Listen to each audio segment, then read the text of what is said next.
लसी पावस के समय धरि कोकिलन मौन। अब तो दादुर बोलहीं हमें पूछिए कौन। तुलसीदास जी कहते हैं बारिश के मौसम में मेंढकों के टर्राने की आवाज इतनी अधिक हो जाती है, कोयल की मीठी बोली उस शोर में दब जाती है। इसलिए इस मौसम में कोयल मौन धारण कर लेती है।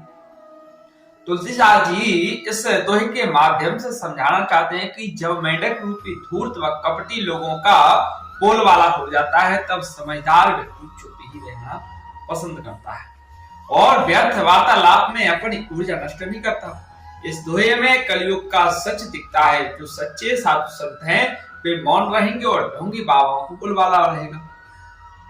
एक बार महर्षि गौतम ने प्रेतों से पूछा, संसार में कोई भी प्राणी बिना भोजन के नहीं रहते, अतः बताओ तुम लोग क्या आहार करते हैं। तब प्रेतों ने कहा, द्विजश्रेष्ठ, जहां भोजन के समय आपस में कलह होने लगता है वहां उस अन्न के रस को हम ही खाते हैं। जहां मनुष्य बिना लिपिपुत धरती पर खाते हैं, जहां ब्राह्मण शौचाचार से भ्रष्ट होते हैं, वहां हमको भोजन मिलता है। जो पैर धोए बिना खाता है और जो दक्षिण की ओर मुख करके खाते हैं, भोजन करते हैं दक्षिण की ओर मुख करके, अथवा जो सिर पर वस्त्र लपेट कर भोजन करता है, उसके उस अन्न को सदा हम प्रेत लोग ही खाते हैं।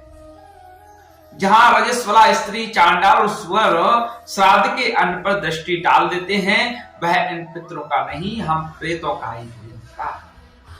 जिस घर में सदा झूठट पड़ा रहता है, निरंतर कलह होता रहे और बलि विश्वदेव न किया जाता हो, वहां हम प्रेत लोग भोजन करते हैं। महर्षि गौतम ने पूछा, कैसे घरों में तुम्हारा प्रवेश होता है? यह बात मुझे सत्य सत्य बताओ। तो प्रेत बोले, जिस घर में बलि वैश्वदेव होने से धुएं की बत्ती उड़ती दिखाई देती है, उसमें हम प्रवेश नहीं कर पाते। जिस घर में प्रातः काल की बेला में चौका लग जाता है तथा वेद मंत्रों की ध्वनि होती रहती है, वहां की किसी भी वस्तु पर हमारा अधिकार नहीं होता। तो गौतम ने पूछा, किस कर्म के परिणाम में मनुष्य प्रेत भाव को प्राप्त होता है?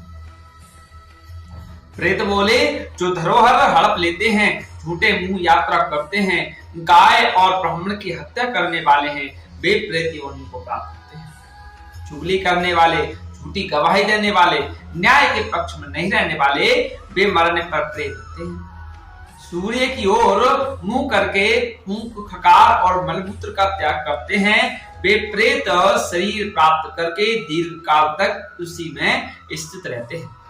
जो गौ, ब्राह्मण तथा रोगी को जब कुछ दिया जाता है, उस समय जो न देने की सलाह देते हैं, वे प्रेत ही होते हैं। यदि शूद्र का अन्न पेट में रहते हुए ब्राह्मण की मृत्यु हो जाए, तो वह अत्यंत भयंकर प्रेत योनि प्राप्त करता है। विप्रवर जो अमावस्या की तिथि में हल में बैलों को जोतता है, वह मनुष्य प्रेत बनता है। जो विश्वासघाती, ब्रह्म हत्यारा, स्त्रीवध करने वाला, गौघाती, गुरुघाती और पितृ हत्या करने वाला है, वह मनुष्य भी प्रेत होता है। मरने पर जिसका अंतिम संस्कार श्राद्ध नहीं किए गए हैं, उसको भी प्रेत योनि प्राप्त होती है। जानकारी अगर आपको अच्छी लगी हो तो वीडियो को लाइक शेयर करें। धन्यवाद।